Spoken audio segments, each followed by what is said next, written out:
Welcome to হেনামনির রান্নাঘর। কোনো রকম তেল বা বালি ছাড়া একদম সহজে আপনাদেরকে মুড়ি ভেজে দেখাবো। দোকান থেকে তো আমরা মুড়ি কিনে খাই, কিন্তু কেনা মুড়ির স্বাদ এবং ঘরে ভাজা মুড়ির স্বাদ একদম আলাদা। যারা ঘরে ভেজে মুড়ি খান তারাই জানেন ঘরে ভাজা মুড়িটা কত মজা খেতে লাগে। অনেকের ধারণা মুড়ি ভাজা ঝামেলার কাজ, কিন্তু একেবারেই না, জলের মতো সহজ। আমার মা ঘরে মুড়ি ভাজতো, মায়ের কাছেই শেখা। আপনাদের সঙ্গে সেই রেসিপিটাই শেয়ার করছি। আশা করছি আমার এই রেসিপি আপনাদের ভালো লাগবে। ভালো লাগলে লাইক কমেন্ট শেয়ার করতে ভুলবেন না। আসুন তাহলে দেখি। আমি এখানে 1 কাপ চালের মুড়ি ভেজেই আপনাদের দেখাবো।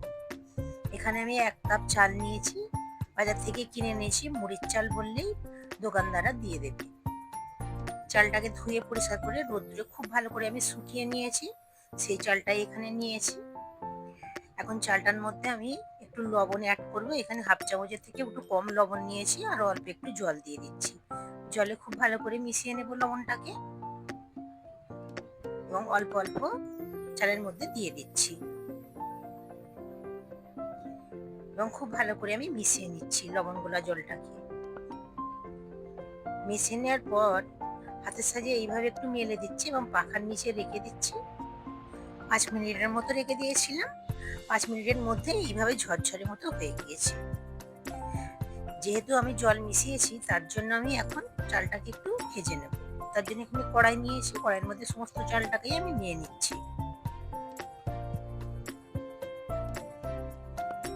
এখন গ্যাসের ফ্লেম লো টু মিডিয়াম রেখে চালটাকে একটু ভেজে নেব। চালটা আমি এই কারণেই ভেজে নিচ্ছি, যাতে চালটা একদম শুকিয়ে ঝরঝরে হয়ে যায়। যেহেতু আমি নুন গোলা জল লাগিয়েছিলাম, 2-3 মিনিট মতো চালটা ভেজে নিয়েছি। চালটা ভাজা হয়ে গিয়েছে। একটু আমি থালার মধ্যে ঢেলে নিলাম। চালটা আমি এখানে কোনো বালি ছাড়াই ভাজছি। এখানে আমি লবণ নিয়েছি। লবণটাকে কড়াইয়ের মধ্যে দিয়ে হাই হিটে খুব ভালো করে লবণটাকে আমি গরম করে নিচ্ছি। লবণটা ততক্ষণ গরম হতে থাক। এখানে একটা প্রিপারেশন করে নিচ্ছি। এখানে একটি স্টিলের একটা আমি কড়া নিয়েছি, আর এরকম একটা ঝাঁঝরি নিয়েছি। আগে থেকে ওটা প্রিপারেশনটা করে রেখে দিতে হবে। লবণটা খুব ভালো করে গরম হয়ে গিয়েছে। এখানে আমি 2 চামচের মতো চাল দিয়ে দিলাম, এবং নেড়ে ছেড়ে গ্যাসের ফ্লেম হাইতে রেখেই ভাজতে হবে। কয়েক সেকেন্ড নেড়ে ছেড়ে ভাজলেই এইরকম সুন্দর মুড়ি তৈরি হয়ে যাবে, এবং সরাসরি এই ছাঁকনির মধ্যে ঢেলে দিতে হবে। লবণ দিয়ে ভাজার কারণে মুড়ির মধ্যে কোনো এক্সট্রা লবণের স্বাদ পাবেন না। একদম ঝরঝরে মুচমুচে মুড়ি তৈরি হয়ে যাবে, দোকানের থেকেও ভালো। আবার যে লবণটা নিচে কড়াইয়ের মধ্যে ঝরে গিয়েছিল, সেই লবণটা ডাইরেক্ট আমি কড়ার মধ্যে আবার দিয়ে দিলাম। আবার আমি হাই হিটে গরম করে নিচ্ছি। গরম করে নেওয়ার পর সেম পদ্ধতিতে আমি মুড়িটাকে ভেজে নেব। কয়েক সেকেন্ড নাড়াচাড়া করলেই সুন্দরভাবে ফুটে এভাবে মুড়ি তৈরি হয়ে যাবে। আবার আমি ছাঁকনির মধ্যে ঢেলে দিয়েছি। সমস্ত মুড়ি আমি একই পদ্ধতিতে ভেজে নিয়েছি। আপনারা দেখে নিশ্চয়ই বুঝতে পারছেন যে আমি কিভাবে মুড়িটাকে ভেজে নিচ্ছি। সেম পদ্ধতিতে আমি সবটুকু মুড়ি ভেজে নিচ্ছি। দোকান থেকে তো আমরা কিনে খাই, কিন্তু সেই মুড়ির স্বাদ, এই ঘরে ভাজা মুড়ির স্বাদ একদম আলাদা। যারা ভাজেন ঘরেতে তারা জানেন যে কতটা মজা খেতে হয় ঘরে ভাজা মুড়ি।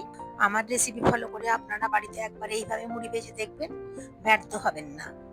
আপনারাও এরকম সুন্দরভাবে মুড়ি ভেজে নিতে পারবেন। ঘরে ভাজা মুড়ি খেতে ইচ্ছা করলে এইভাবে আপনারা 1 কাপ চালের মুড়ি খুব সহজেই ভেজে নিতে পারবেন। সবটুকু মুড়ি আমি ভেজে নিয়েছি, এবং আপনাদের একটু দেখিয়ে দিচ্ছি কতটা মুচমুচে হয়েছে। আশা করছি আমার এই রেসিপিটি আপনাদের ভালো লেগেছে। এর আগে আমি একটি ছোলা ভাজার রেসিপি আপনাদের সঙ্গে শেয়ার করেছিলাম। আপনারা চাইলে সেই ছোলা ভাজার রেসিপিটাও দেখে নিতে পারেন। তার লিঙ্ক আমি ডেসক্রিপশন বক্সে দিয়ে দেবো। আমার মা এইরকম নিজে হাতেই ঘরে মুড়ি ভাজতো। মায়ের কাছেই শেখা, মায়ের কাছেই বসে থাকতাম আর মা ভাজতো, আমি দেখতাম। তবে মা মাটির খোলায়, কিন্তু বালির মধ্যে ভাজতো। বালি সবসময় অ্যাভেলেবেল থাকে না সকলের ঘরে, তাই আমি লবণ দিয়ে ভেজেই আপনাদের দেখালাম। আশা করছি আমার এই ভিডিওটি আপনাদের ভালো লেগেছে।